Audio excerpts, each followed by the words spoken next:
Rise and shine on Australia's Vision Christian Radio. Shelley, I'm so excited about our next guest. His name is Dr. John Dickson. He's from the podcast on Undeceptions. He's also a professor at Wheaton College in the United States. And as a new Christian, I knew him as a lead singer and frontman for this really cool Christian band called In the Silence. And Dr. John joins us all the way from Chicago today. John, welcome. Good to chat with you. Now, John, you're into music at the moment with the first hymn, but are you going to sing us one of your old songs first? Yeah, I'm really not. Life has kind of moved on since then, right? Yeah, I'm too much of a nerd. Yeah, but I was going to say, Shell, once a rock star, always a rock star. And the thing about rock stars is they always have these exciting lives that we all wish we could attain to. And John, you are no exception to that because, yes, you are a professor at Wheaton College, which sounds very, civilized and conservative, but you've also just come up with this whole thing called the first hymn. Tell our listeners what the first hymn is all about. Okay, it's the oldest Christian song ever discovered. It comes from the 200s AD. That's 1800 years ago. And it was written on a scrap of paper that was lost and then found 100 years ago in Egypt, in the sands of Egypt. And on this piece of paper, amidst a whole bunch of other ancient fragments, is the oldest Christian hymn, both the lyrics and the melody written in ancient Greek melodic style. Wow. But when you translate it, it's an awesome hymn about the Trinity, the Father, Son, and Holy Spirit. And when I was looking at this fragment in Oxford some years ago, looking down the microscope at this piece of papyrus, I thought, how come no one's brought this back to life and given it back to the church? And that was the beginning of what is now a documentary about the discovery and now the resurrection of the first hymn. And Chris Tomlin and Ben Fielding have got in and taken this ancient melody and given it back to the world. Now, most of the hits these days are written on the back of a serviette or a bus ticket or something like that. But you mentioned papyrus in there. Was it written on papyrus? Yep, it's a piece of papyrus. Yep. And it's actually on the back of a corn contract from the ancient world. There you go. So, the tradition continues. Yeah. And what was it like even from a musical point of view? Because I'm a bit of a musician and I'm not familiar with how they actually wrote down music 1800 years ago. What did it actually look like? They used letters and then squiggles around the letters to tell you the time. So like the letter A would be a certain note that everyone knew. Oh, A is that note. B is the tone above, right? Mm-hmm. And they would just use like A, B, C, D, E, F, G, but they would actually be the notes. And then squiggles around these letterings told you the timing. And because the whole thing is written above the syllables of the words, we know how to sing it. So I could actually sing you the ancient Greek song exactly as it was written nearly 2,000 years ago. So they used a similar kind of scale to how we use one today, like from A to G. And did it sound like a major scale like what we know today? Yeah, so we have about 50 ancient songs written in this same format. This is the only Christian one. Mm-hmm. And often they're more complicated than a diatonic music, So you and I are used to tones and semitones, right? But the ancients used quarter tones as well, or micronotes as they call them. And that's super complicated and to our ear, weird. But happily, this particular ancient fragment only uses diatonic. Nice. And it's just tones and halftones. Yep. So it is actually a pretty nice melody. It's amazing. You know what I love about your story, John, is that you're in Oxford University and you saw this thing there, which has obviously been there a while, and you just got the idea, let's resurrect this song. And you've brought this song to life. And as you said, and it's reinforced one of the most important doctrines in the Christian church, which is the Trinity, the Father, Son, and the Holy Spirit. It must really be rewarding for you, is it, now to see the end product? It's amazing. And you're right, because this hymn comes from before the Council of Nicaea, before Emperor Constantine. So long before the Trinity was like formalized, and the Christians were singing about this.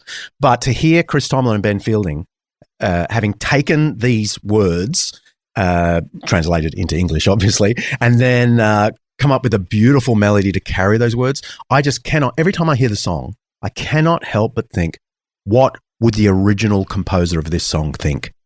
They would never have imagined that their song would carry all the way down the centuries and be a blessing to Christians today. You know, I often think about that when I'm sitting in church these days, listening to hymns from only 100 or 200 years ago.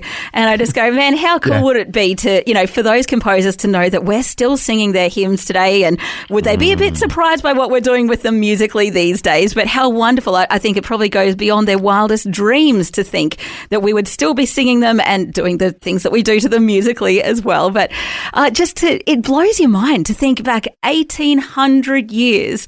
You know, if we had have told those guys back then, oh, by the way, in, you know, a couple of millennia, we're still going to be singing your song. Like, isn't that just mind-blowing? Yeah. And I guess it reinforces the whole thing of we serve the same God who's still the same, whether it was back then, whether we're looking back at, you know, Moses and Miriam singing their hymn of thanks to God, or now it's still the same God that we're singing to, and he is still the same yesterday, today, and forever. But now you're doing a tour about this particular hymn because you've made a documentary about it. Can you tell us more about this documentary? Yeah, so it's a 90-minute documentary that is part history documentary, the sort of thing you'd see on like the History Channel or whatever, and part music documentary, the sort of thing you'd see, you know, on a channel that just does the making of a song or whatever.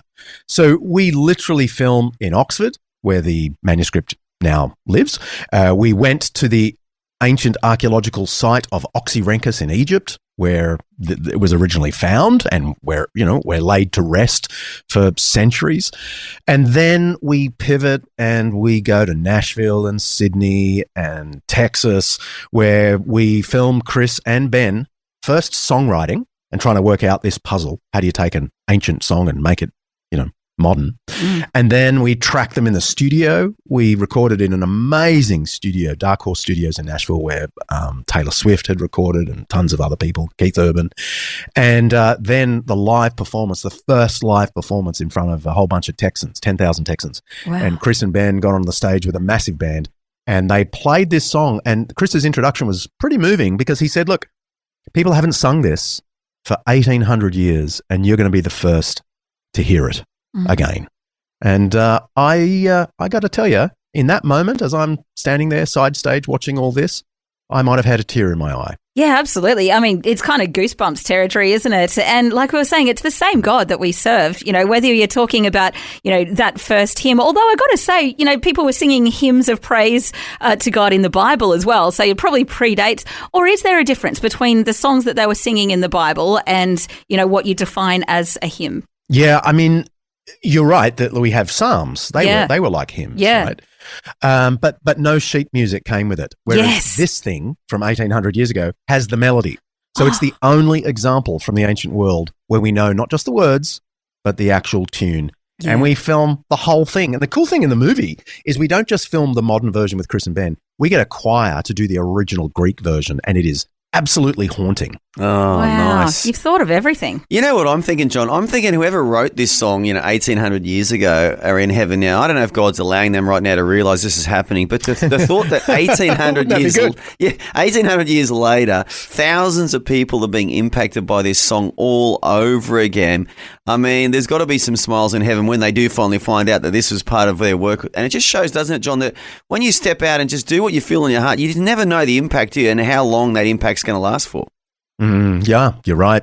And we've sort of rolled it out a little bit in the US already, but I'm heading home, you know, in 3 weeks to start rolling it around Australia, and I can't wait to introduce my Aussie mates to this. Yeah, you're going to be doing a tour with, it's a screening and a exclusive question and answer session with your good self, Professor John Dickson.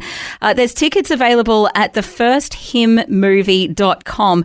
It all kicks off on June the 30th in Brisbane. Then you're heading to Sydney, Canberra, Melbourne, Adelaide, Perth, Darwin and Hobart over the coming days. So all the details at thefirstHymnMovie.com.